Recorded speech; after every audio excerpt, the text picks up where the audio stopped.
रियासी दहशतवादी हल्ल्याचा जम्मू काश्मीरच्या दोडामध्ये सनातन धर्म सभेकडून निषेध आंदोलन। 90च्या दशकातील कटू आठवणी झाल्या जागृत, प्रशासनानं कडक पावलं उचलण्याची मागणी।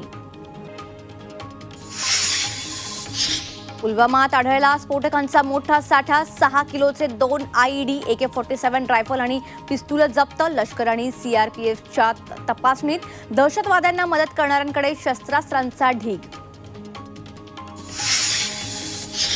नीट परीक्षा रद्द करण्याच्या याचिकेवर आज सुप्रीम कोर्टात सुनावणी। परीक्षा आधी पेपर फुटणे आणि निकालातील घोळामुळे परीक्षा रद्द करण्याची याचिका।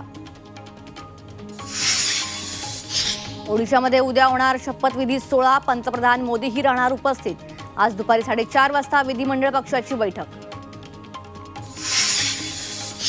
झारखंड सरकारचे मंत्री आलमगीर आलम यांचा राजीनामा, काँग्रेस विधिमंडळ पक्षाचं नेतेपदही सोडलं।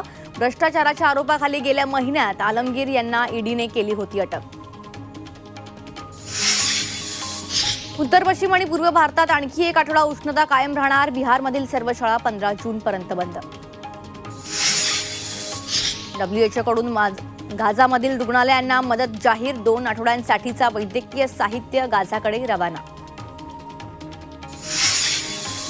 मलावीचे उपराष्ट्रपती साउलोस चिलिमा यांना घेऊन जाणारं विमान बेपत्ता, शोध मोहीम सुरूच। उपराष्ट्रपतींसह 10 जणांचा विमानात समावेश।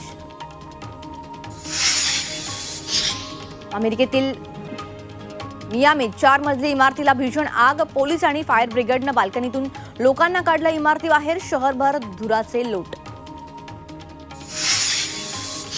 ॲपलच्या वर्ल्ड वाईड डेव्हलपर्स कॉन्फरन्सचे आयोजन, आर्टिफिशियल इंटेलिजन्सवर focus, AI feature Apple intelligence देखील लॉन्च।